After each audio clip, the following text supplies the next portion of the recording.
Alhamdulillah wa syukurillah wa la hawla wa la quwwata illa billah. Salatu wassalamu ala Rasulillah wa ala alihi wa sahbihi wa mawala.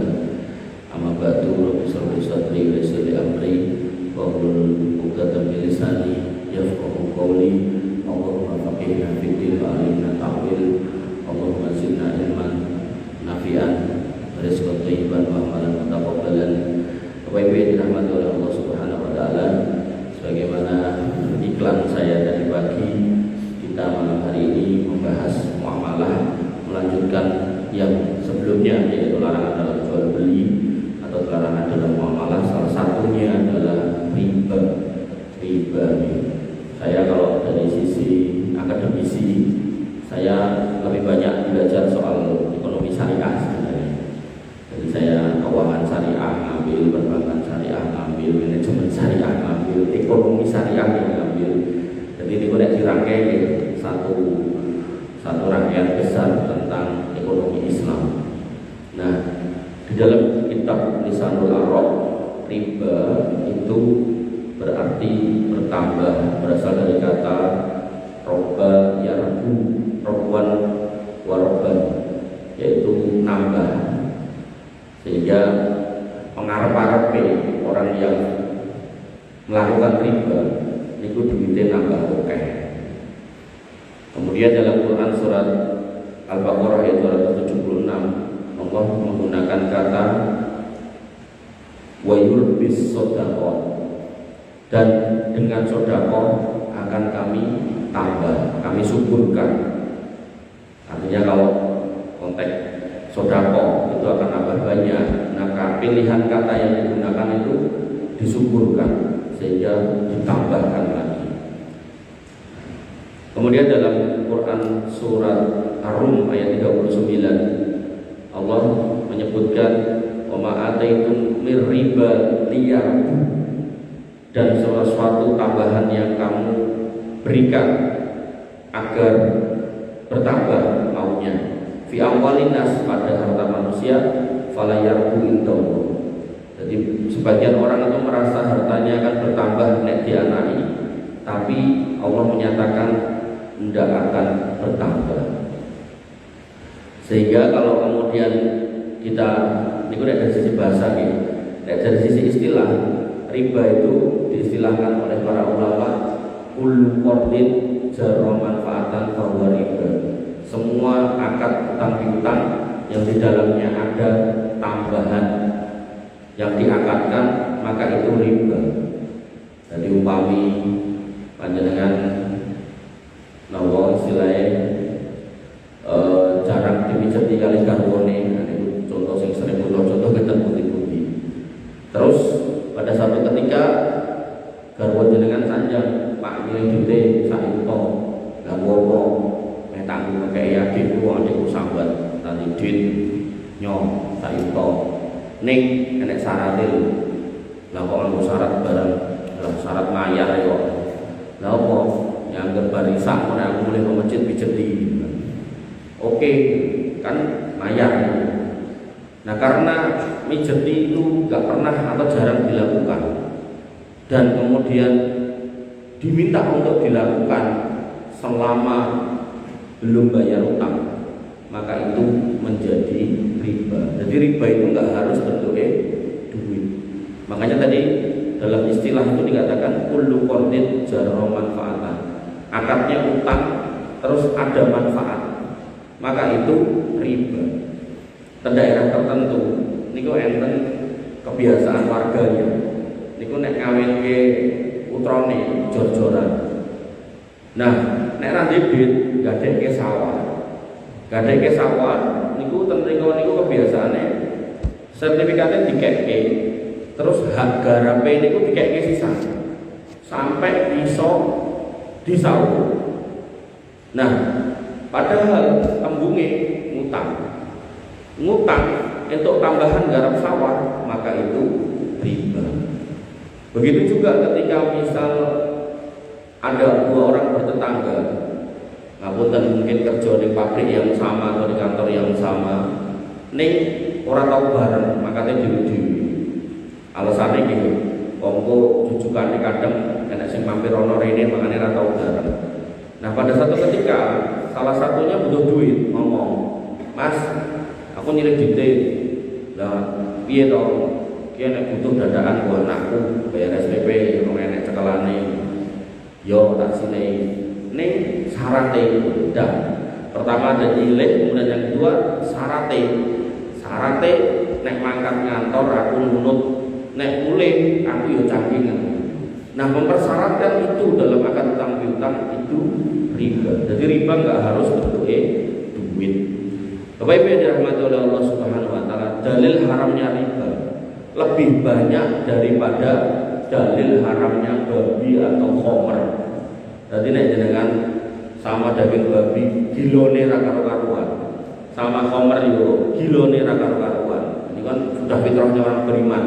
Harusnya sama riba itu luwih gila tinimbang kali daging babi kali ciu. Bukan berarti kemudian nek ayatnya yang sidik berarti tak langgar nih, tetap gak boleh.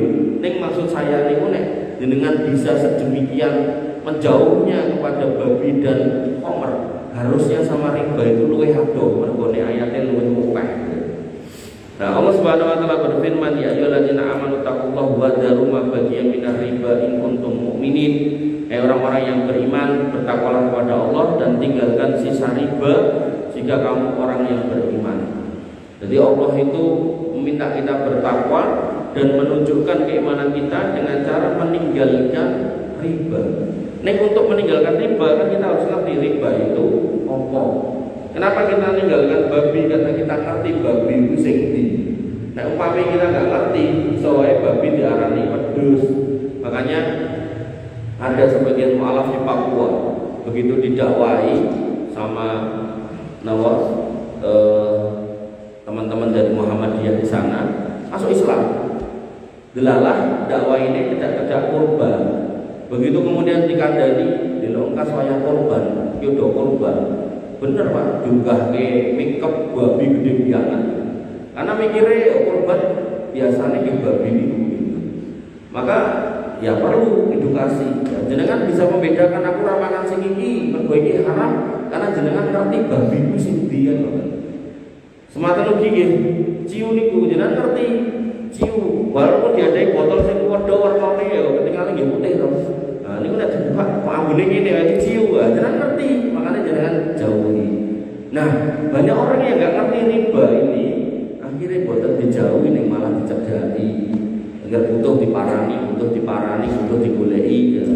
Makanya Allah tekankan bertakwa tinggal no riba nek kowe tenan iman lo. Ini 3 kalimat yang dahsyat Pak. Dan ini enggak ada dalam perbabian, itu enggak ada. Kemudian Allah tegaskan bahwasanya yang halal itu jual beli bukan riba. Wa halallahu al-bai'a wa harrama riba.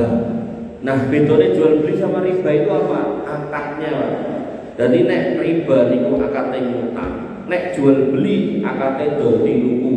Niku nek dalam bahasa keuangan atau perbankan ada underlyingnya, ada yang ditransaksikannya. Jadi nek duit ijol duit balik duit dikeke duit balik duit enek tambahane, maka itu riba. Tapi nek kemudian duit ijol barang ditompo enten tambahan itu namanya keuntungan. Jadi podo-podo entuk untung nek dol tinuku niku halal. Jadi coro saya punya motor kemudian dibeli Pak Rahmat, saya beli 5 juta dibeli beliau 6 juta, maka saya untung 1 juta halal. Tapi nek saya punya duit 5 juta beliau butuh, beliau minjem, tak kasih, terus saya ngomong mungkin baliknya tambah 1 juta, podo-podo nambah 1 juta. Sing kedua niku haram. Ngoten. Podo-podo nambah 1 juta. Nah, maka jangan dilihat samanya. Makanya orang-orang musyrik dulu ketika dikasih tahu tentang riba, mereka mengatakan bahwasanya innamal bai'u mislu riba. Dol tinuku jane padha wae karo riba. Mungkin jenengan akan mireng orang-orang ngomong ngoten niku.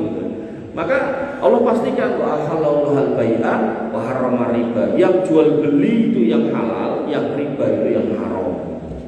Nah, kemudian di dalam hadis ini boten kula cantumke semua ayatnya karena saya berharap jenengan bisa banyak bertanya gitu. daripada nanti satu arah. Saya senang jenengan punya kasus apa jenengan tanyakan agar jenengan dalam melangkah bisa lebih hati-hati. Nah, Nabi SAW menyebutkan tentang riba. Ya'ti 'alan nasi zamanun ya'kuluna riba. Akan datang pada masa di mana orang-orang itu pada makan riba. Faman lam ya'kul, jadi orang pengen makan, asabahu minhu barihi, maka dia akan tetap kena bleduke.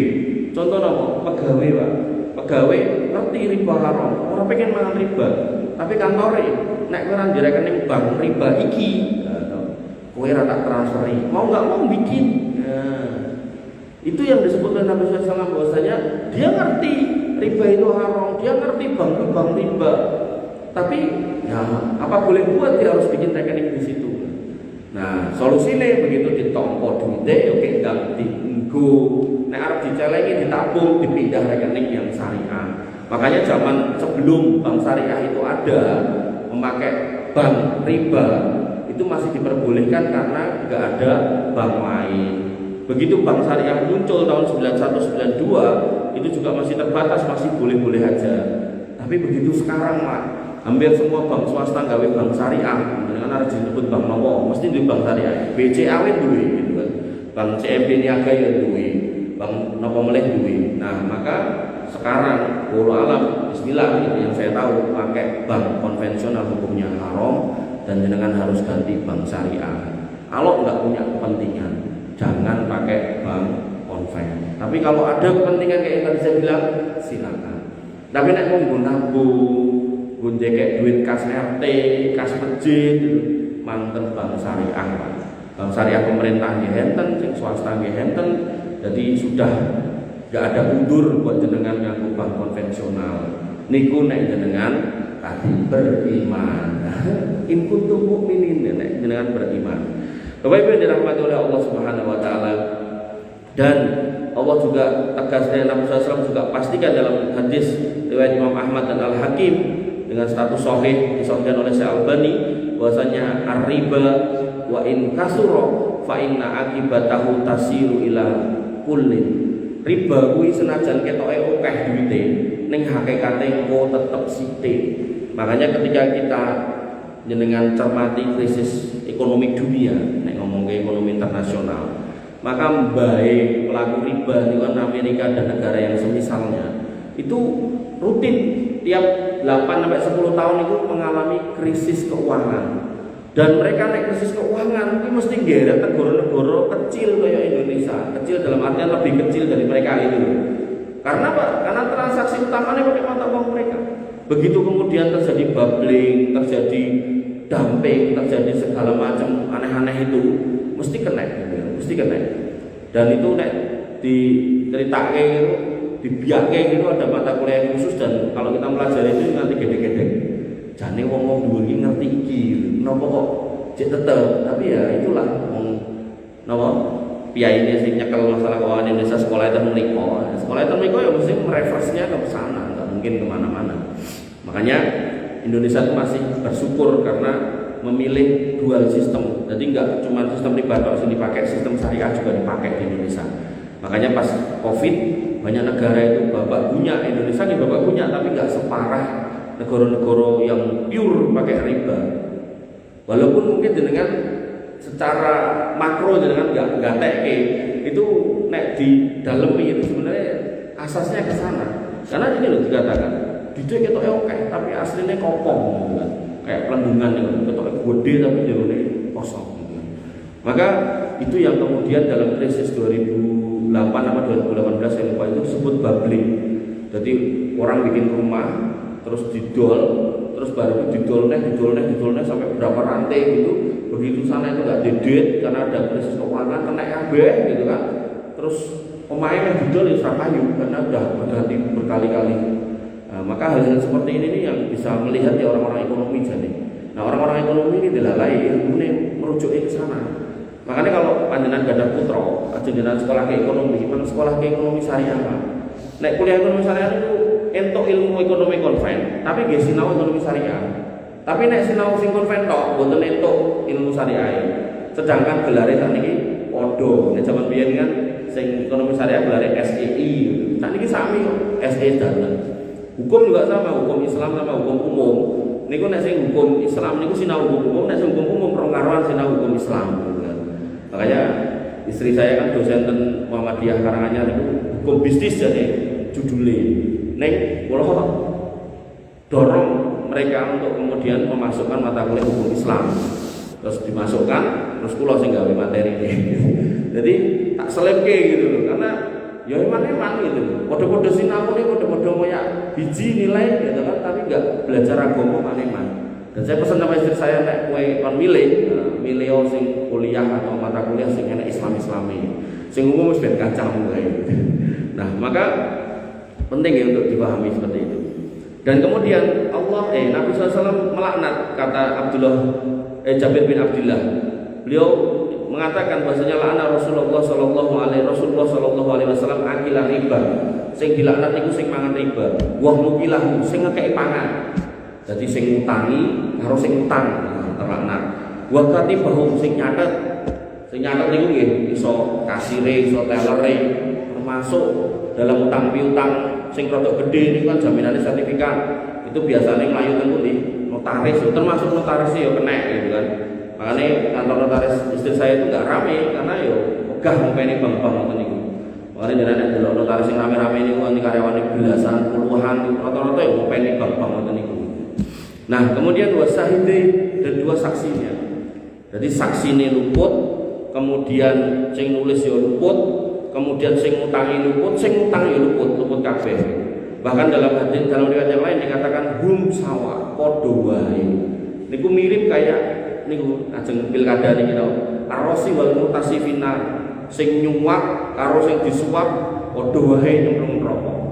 Artine nek jenengan disuap ya ampun ditampa, atau nek jenengan sebagai calon ya ampun nyuap. Nek ora nyuap ora dadi ya monggo nek pengen nyemplung neraka. Makanya kula mendengar ada seorang Gus itu yang berfatwa saiki masa perjuangan nek ora karo nyuap piye arep berjuang, piye ben menang. Wong nek menang tujuane memuliakan Islam dan kaum muslimin. Carane ya tetep kudu ana serangan fajar, dadi wis ra apa-apa. Nek kula boten. Jadi kebenaran tidak akan pernah bisa menang ketika diperjuangkan dengan cara yang salah. Artinya nggak akan ada pahala buat orang yang nyolong dulu lalu duitnya colongan digo infak. Karena Nabi SAW mengatakan innallaha thayyibun la yaqbalu illa thayyiban. Allah itu maha baik dan hanya menerima amal dari sumber-sumber yang baik. Jadi mboten enten rumuse korupsi dana desa, nyekel duitnya langsung dienggo munggah kaji terus hajine nek pahalane mboten. Sampai Nabi SAW mengatakan orang-orang yang haji dengan uang yang bersih itu dikatakan labbaik wa sya'daik, selamat datang dan penuh kegembiraan menyambut kedatanganmu. Tapi kemudian nek datang pakai duit-duit haram, maka penyeru dari langit mengatakan la labbaik wa sya'daik, enggak ada labbaik-labbaik yang kowe. Ora enek kegembiraan dengan kedatanganmu, enggak ada. Makanya penting dicek jangan sampai kita beribadah dengan sumber-sumber yang haram.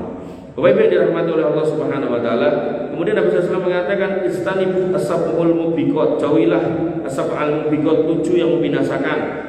Nah, para sahabat bertanya itu apa? Yang pertama asyirku billah, sihir, kemudian waqatul nafsil haq, waqatul nafsil lati haramallahu illa bil haq, membunuh jiwa yang tidak berdasar dengan benar, tidak di atas kebenaran, wa aklu riba, makan riba ini yang keempat. Jadi di antara dosa-dosa besar riba ini yang keempat berdasarkan hadis ini. Bapak Ibu yang dirahmati oleh Allah Subhanahu wa taala. Nah, nek dikatakan dosa besar, besarnya sepiro? Nah, ini menarik. Nabi SAW mengatakan dalam hadis riwayat Ahmad dan At-Tabrani yang disebutkan oleh Syekh Albani statusnya hadis itu sahih. Nabi SAW bersabda dirhamun riba, 1 dirham riba, yaquluhu rajul, yang dimakan oleh seseorang, wa huwa ya'lamu asyaddu indallahi min sittatin wa salasina zinyah, yang mana ketika itu dipangan dia ngerti nek kuwi duit riba. Artinya seorang yang kemudian kerja di bank riba atau di koperasi riba atau di tempat riba yang nyata-nyata itu dia tahu tempat riba, maka 1 dirham saja itu kata Nabi SAW itu dosanya lebih parah atau lebih besar daripada 36 kali berzina. Padahal 1 dirham itu pinten? Tadi di Karangturi saya bahas. 1 dirham itu 2,975 gram perak. Nek perake 12.000 per gram niku ketemune mung 35.700 rupiah. Jadi sektewe orang nganti. Artinya kalau kemudian seseorang ini ngerti itu dia riba walaupun mau 40.000, maka dosanya lebih besar daripada 36 kali berzina. Kemudian dalam hadis yang lain Nabi SAW mengatakan riba niku salasun wa sab'una baban, membuka 73 pintu dosa besar. Aisaruha, yang paling ringannya, mislu ayyam kiharrajulu ummahu, seperti seorang anak yang menzinahi simboknya. Jadi dosa zina diulangi ping 36 tanpa diulangi wis dosa gede, diulangi ping 36 tambah gede. Delalah ini sing paling ringane itu dosa zina, zinanya anak laki-laki dengan ibunya, itu dari jajaran dosa zina, itu dosa zina yang paling gede. Jadi dosa zina yang paling gede itu zinanya mahram dengan mahram, wabil khusus anak dengan ibunya, itu tambah paling gede di antara dosa zina. Makanya ketika riba itu dosa yang paling rendah aja segitu, maka paling gede nih jangan bisa bayangkan segede apa. Oleh karena itu maka nanti dalam bab adabnya pelaku riba itu dia itu disuruh renang di sebuah sungai darah. Kemudian begitu sampai pinggir udah ada sing ngenteni malaikat yang kemudian ngumpul ke watu, dan watunya diuncalke dalam pas banget di mulutnya sampai kebak. Bareng itu tekan pinggir renang meneh ning tengah bali meneh gitu terus diulang-ulangi. Sampai Nabi kemudian bertanya, itu kenapa orang itu? Kata malaikat, dia memakan riba. Bapak Ibu yang dirahmati oleh Allah Subhanahu wa taala. Ada yang mau nanya? Monggo Pak Guru. Dereng kula tutup ya. Kemudian dikatakan dalam sebuah hadis bahwasanya la ayyudhila ahadukum fi fihi misnadatan min narin, sungguh lebih baik bagi salah seorang di antara kalian dimasukkan besi panas ke dalam mulutnya, khairun lahu min ayyudhila fi fihi malan minar riba, daripada memasukkan harta riba di mulutnya. Ini menunjukkan bahwasanya ketika di dunia ini pilihane mendingan mangan atau ngemut besi panas daripada kemudian mangan riba. Karena kalau udah besi panas tadi konsekuensinya paling sakit di dunia. Tapi kalau kemudian riba, kita ini dunia penak di bulan-bulan gitu kan, sampai akhirnya sugih. Nah, sehingga cinta di akhirat dia harus bertanggung jawab, dan tentu tanggung jawabnya itu sangat berat. Bapak Ibu yang dirahmati oleh Allah Subhanahu wa taala. Kemudian dalam riwayat yang lain, yang mau nanya monggo lho.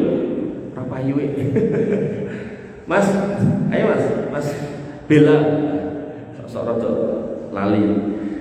Nah, maka akan mendapatkan tambahan adab di neraka. Nabi SAW mengatakan man banallahu lahu baitan fil jannah.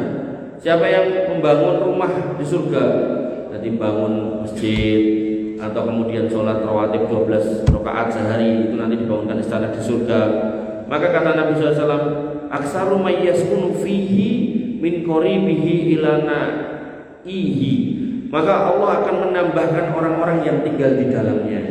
Jadi dengan yang rutin rawatib sehari 12 rakaat itu jangan istilahnya jangan kendor. Nah kan aku wis ping 12 berarti saya untuk istana siji. Jangan, tambahin mulai terus sampai kapan? Sampai mati. Karena di sini dikatakan ketika panjenengan tambahin ini rumah-rumah jenengan ning surga, otomatis jenengan akan diminta kon nambahi sing isi. Ini menunjukkan bahwasanya jenengan nanti akan disuruh nunjuk siapa yang kemudian akan iseni omah-omah jenengan niku wonten surga. Niku nek konteke bangun rumah di surga. Sebaliknya, wa may yata'ata ar-riba, dan barang siapa yang kemudian makan riba, aksaru may yu'adzibuhu finnari yaumal qiyamah, orang yang mengadab dia di hari kiamat ditambahi tambah akeh. Jadi sing cara nutuki tambah akeh, cara sing gebuki tambah akeh, cara sing bandemi kok tambah akeh. Dan tentu ini satu keadaan yang tentu tidak kita inginkan. Nah, dalam konteks sehari-hari, contoh riba dalam konteks sehari-hari yang bisa saya contohkan, mudah-mudahan jenengan terpacu untuk bertanya. Dalam contoh sehari-hari, adalah ketika seorang itu arisan. Dalam arisan itu sebenarnya akadnya adalah akad utang piutang. Nah, kok utang Mas sama arisan? Lah nggih, pilihane contoh niku napa utang piutang. Kan enggak jual beli di situ karena enggak ada barang itu. Nah, sebenarnya itu akad utang piutang. Karena utang piutang maka harusnya yang dimasukkan dan yang dikeluarkan, yang ditaruh dan yang dibagikan harus sama sejak awal sampai akhir. Artinya nek jenengan arisane pintenan, misal RT pintenan, Pak? 30.000. Sejak awal mulai sampai kopioan terakhir ya 30.000. Enggak boleh ditambahi, enggak boleh dikurangi. Ning dalam prakteknya ada beberapa arisan itu yang kemudian DE menggunakan barang, bukan duit, pakai barang. Contohnya misal arisan motor, gitu kan, sing rada antep, arisan motor, bahkan ada mobil juga. Nah, mereka menggunakan skema rego motor pada waktu kopioan itu berapa, terus dibagi peserta. Nah, padahal rego motor atau mobil ini kan tiap bulan berubah. Nah, perubahan ini yang menyebabkan perbedaan iuran pada tiap kali bukaan. Ini yang kemudian bisa berpotensi menjadi riba. Nah, terus solusinya ben boten riba gimana? Misal motor niku regane 10 yuto, misal. Maka jenengan asumsikan atau jenengan rencanakan iki setahun iki bakal mundak tekan piro mentoke.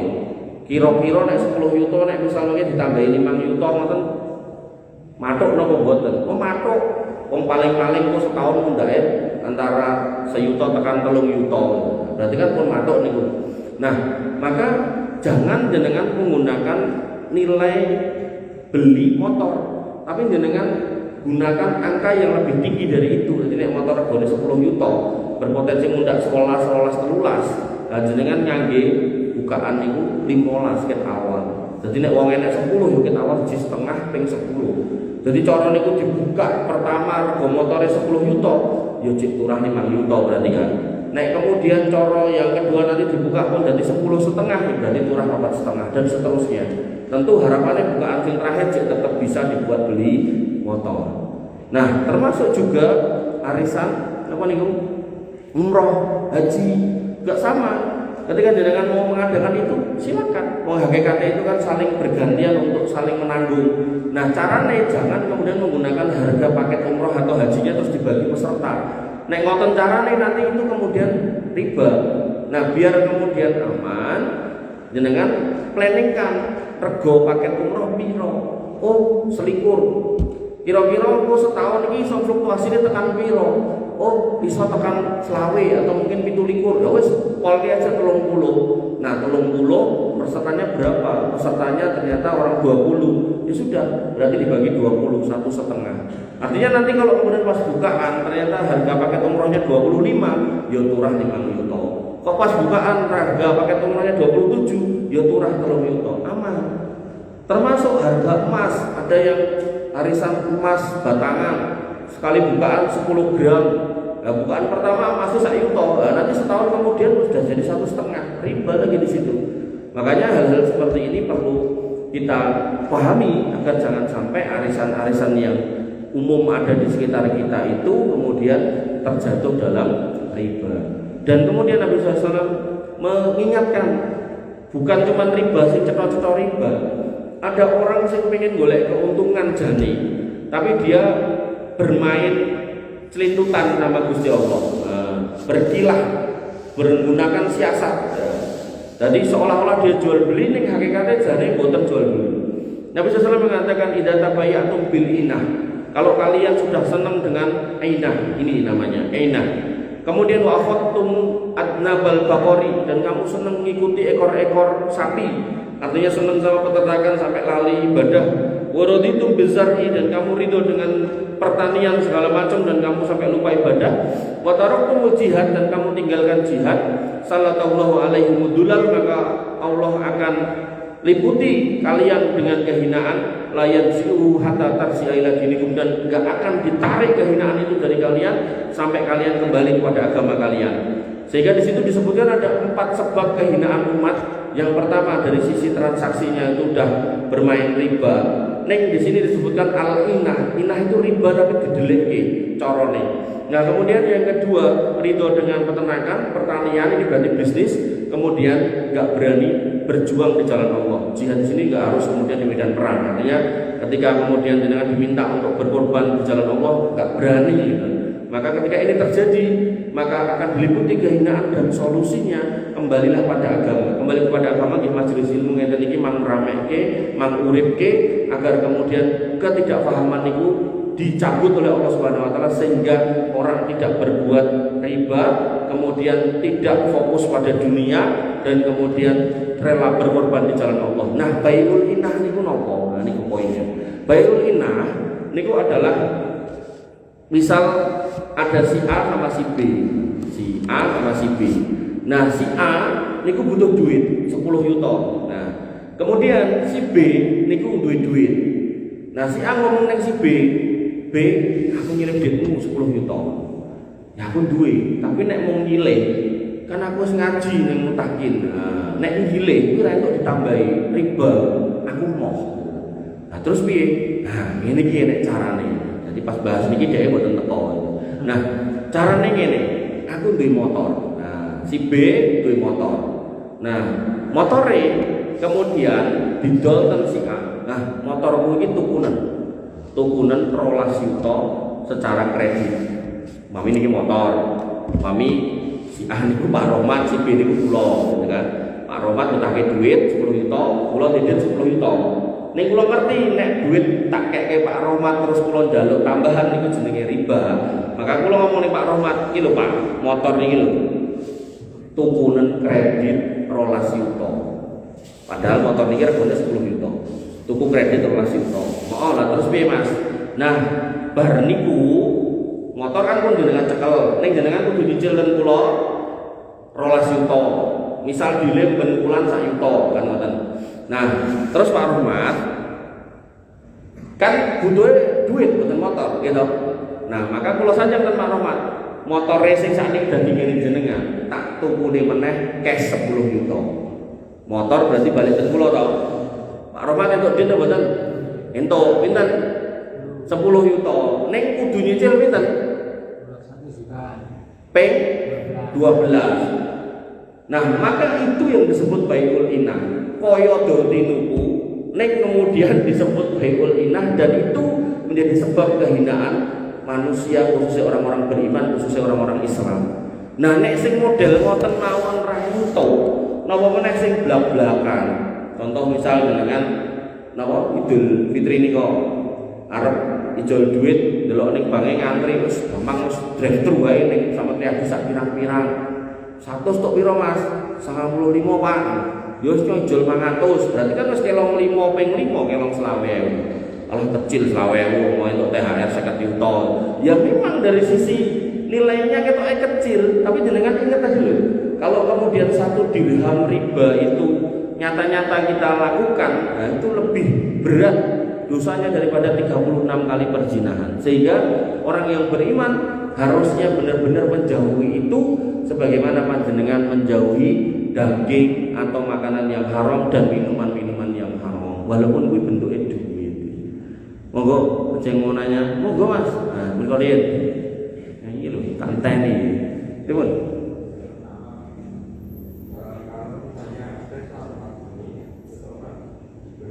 Berutang 10 juta.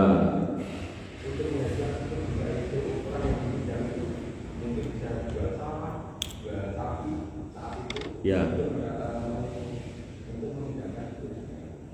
Berjalannya waktu kan terjadi kenaikan.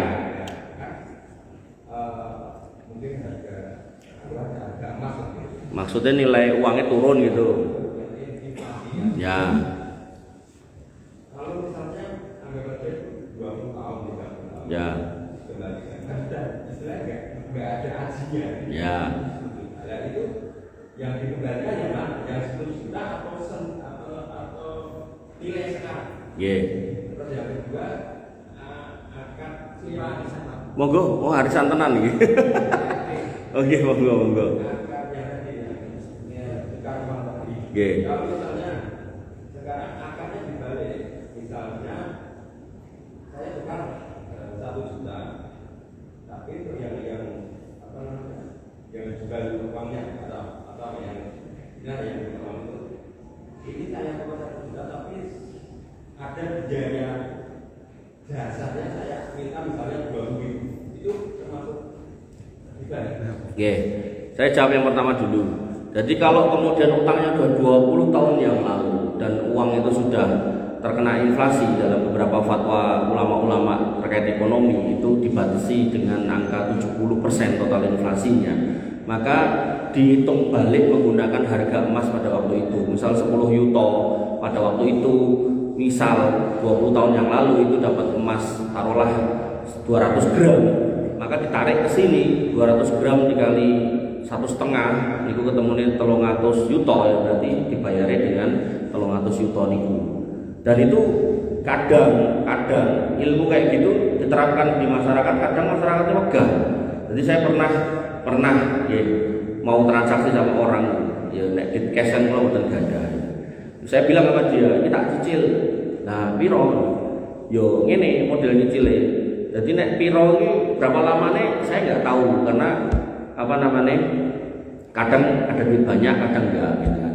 Nek jenengan gelem iki rego lemah iki dihitung nganggo emas. Misal waktu itu emas 1 juta, taruhlah tanahnya waktu itu 100 meter itu, atau 200 meter saya lupa. Nah berarti ini nek digawe emas itu kan emasnya 100 sampai 200 gram. Lah tak cicil nganggo emas, belum ora ngomong aku pengen duit. Padahal kalau kemudian beliau mau itu, ya tentu seiring berjalannya waktu dia nggak akan pernah rugi, karena yang didapat adalah emas. Soal nanti itu didol atau disimpan kan lain cerita. Sehingga dalam kasus jenengan tadi, ketika inflasinya sudah di total itu sudah 70% menurut fatwa sebagian ulama ekonomi, maka itu harus dihitung balik menggunakan emas pada tahun itu segram berapa. Nah berarti itu total utangnya sekian gram, nah dibayar dengan gram-gramannya sekarang terus dikalikan harga sekarang. Nah kemudian yang kedua terkait duit, tukar duit, terus bahasanya jasa, mau dibahasa ke opo wae tetep ra itu. Lah terus piye ben ento, maka duitnya mata uangnya harus beda. Nek rupiah ketemu rupiah tetap gak boleh, harus sama. Tapi nek rupiah ketemu dolar boleh, rupiah ketemu rial bebas gitu. Jadi jenengan misal ngedol $1 ke saya 16.000, ke Pak Roma dengan jual 20.000 nggak apa-apa. Tapi nek rupiah ketemu rupiah maka tidak boleh. Nah terus piye nek arep kerja tuker-tukeran kayak gitu ya, saya tidak menyarankan itu menjadi pekerjaan. Artinya ketika kemudian dibahasakan riba ini nggak boleh, sebenarnya ketika orang ini nggak mau ngambil keuntungan dari tukar menukar atau utang piutang itu sebenarnya ada pahala besar jane. Ini kadang wong pengennya instan, pengen untuk duit, akhirnya ketemu sama dosa. Jadi itu tetap tidak boleh walaupun dibahasakan jasa. Ngoten nggih. Pak Rahmat monggo. Tali nanti kok apa? Di negara kita ini Nggih. adakah bank yang benar-benar syariah? Nggih. Terus selama ini yang saya ketahui Nggih. bank-bank yang berlabel Syariah. yang berlabel syariah, ternyata akadnya masih sama dengan bank-bank nasional. Nggih. Ini mana bank syariah yang sebenarnya? Nggih. Jadi ketika pertanyaannya seperti itu, berarti kan panjenengan sudah ngerti akad yang benar seperti apa. Tapi ketika saya bahasakan tadi konven dan syariah, masih mending syariah. Satu itu. Kemudian yang kedua, bank syariah itu di dalamnya ada DPS, Dewan Pengawas Syariah. DPS yang angkat DSN, Dewan Syariah Nasional. DSN punyanya MUI. Artinya MUI itu juga perwakilan dari panjenengan semua dengan berbagai macam latar ormas, apakah Muhammadiyah, NU dan seterusnya. Itu kemudian ada MUI, kemudian termasuk cabangan MUI itu ada DSN. Dari DSN itu mensertifikasi para orang-orang itu untuk menjadi DPS, Dewan Pengawas Syariah, yang mana Dewan Pengawas Syariah itu ditempatkan di bank-bank. Nah termasuk kasus dalam Bank Syariah Indonesia BSI itu orang-orang dedengkot-dedengkotnya syariah Indonesia ada di situ. Nah, kalau kita mengambil kaidah detail kayak jenengan tadi, bahwasanya akad wis syar'i, ya tentu berarti jenengan harus mempelajari satu persatu. Tapi kalau kemudian dalam konteks skema yang sudah sedemikian tadi itu rapi itu kemudian kita sepanut baik gitu kan, maka ya kalau mereka melakukan kesalahan ya mereka yang nanggung gitu kan. Kita nggak salah gitu kan. Yang jelas syariah dan konven, tentu konven itu jelas salah gitu kan. Nah, syariah mungkin memang benar, orang-orang yang dengan punya ilmu tertentu dia bisa membaca itu gitu. Makanya dalam kasus salah satu aset saya itu kan ada yang pembiayaan bank syariah, saya muter tak delok gitu kan, sampai pada, jadi saya sambil mempelajari tiap bank sampai pada kasus ketika telat bayar enek enggak penalti ini gitu. Nah, bank-bank tertentu walaupun syariah ada, nah ini udah melanggar, saya nggak ambil situ. Sampai di bank tertentu dia mengatakan nggak ada, nah itu saya ambil situ. Maka memang itu bagian dari dari ilmu khusus yang dimiliki oleh orang-orang yang belajar. Tapi nek orang orang awam kayak panjenengan, kok yang syariah masuk aja nggak apa-apa, itu bismillah. Luwih selamat timbang sing konven. Jelas konven itu jelas nggak selamat gitu kan. Tapi nek syariah masih ada harapan selamat tentu. Termasuk contoh ketika jenengan nabung di bank syariah niku nek jenengan pengen selamat, jenengan minta akad wadiah. Wadiah itu nitip. Nek nitip niku jenengan ora nampa-nampa gitu kan. Tapi nek jenengan akad mudharabah, jenengan akan nampa lah. Dalam akad mudharabah mereka ada hal-hal yang kemudian mungkin oleh beberapa ulama yang paham itu masih ada catatan-catatan gitu loh. Termasuk kayak talangan haji umroh itu dulu kan bank-bank syariah juga yang mempromosikan, yang menjalankan, dan begitu dapat kritikan banyak kemudian nggak ada lagi gitu. Dan dengan adanya talangan haji umroh itu kan kemudian antrian jadi sampai puluhan tahun itu gitu. Karena orang langsung cukup duit taruh situ, kemudian duit itu dia dapat tadi biaya yang bilang masih tadi, biaya apa namanya, biaya apa ya, biaya operasional. Padahal ketika dengan jiko 15 yuto karo selawe yuto, kula teko kertas sing nggo nulis niku kira-kira beda napa padha? Sama, printere beda napa padha? Sama, tintane beda napa padha? Sama, sing nulis padha napa beda? Padha. Ning biaya operasionale beda. Nek 15 yuto biayane 1,5, nek selawe yuto biayane 2,5. Bahasane biaya ning mengacu pada persentase, itu jenenge riba. Padahal effortnya atau tenaga yang dikeluarkan, kertasnya, printernya, kantornya, orangnya sama. Maka itu ya riba gitu kan. Riba yang terselubung kayak bayul inah tadi. Dan itu hanya bisa dipahami oleh orang-orang yang masuk di dalami. Nah, apunten nek panjenengan bisa dianggap orang awam yang ketika kemudian itu bagian dari bank syariah yang sudah ada DPS dan seterusnya, ya insya Allah nggak apa-apa, masuk situ aja nggak apa-apa daripada di bank konven. Niku nek jenengan bener-bener butuh kalih bank. Nek mbah kula biyen ratau sekolah niku dodolan bumbon entuk sithik pokoke suwek nggih sing ning mriki. Nah, suwenge rada akeh pokoke kebun akeh pokoke sawah. Dadi anake 7 napa pinten niku siji-siji dikei sawah karo omah siji-siji ya. Niku nek mbah kula biyen. Dadi nek jenengan ajeng ngoten ibu ten napa.